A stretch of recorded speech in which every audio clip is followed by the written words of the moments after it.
بسم اللہ الرحمن الرحیم۔ اللہ کے رسول صلی اللہ علیہ وآلہ وسلم نے ارشاد فرمایا، زمین پر مسجدیں اللہ کا گھر ہیں، جو ان مسجدوں میں اللہ کی ملاقات کو آئے، اللہ پر حق ہے کہ وہ ان کی عزت کرے۔ مسجدوں کو آباد کرنے والے اللہ والے ہیں۔ اللہ تعالیٰ ان مسجد والوں پر نظر ڈال کر اپنا عذاب پوری قوم پر سے ہٹا لیتا ہے۔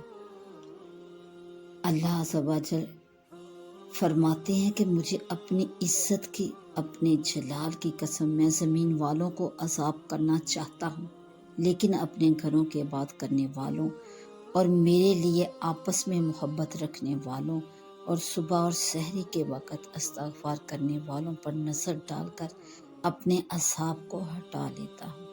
شیطان انسان کا بھیڑیا ہے، جیسے بکریوں کا بھیڑیا ہوتا ہے کہ وہ الگ تھلگ پڑی ہوئی ادھر ادھر کی بکریوں کو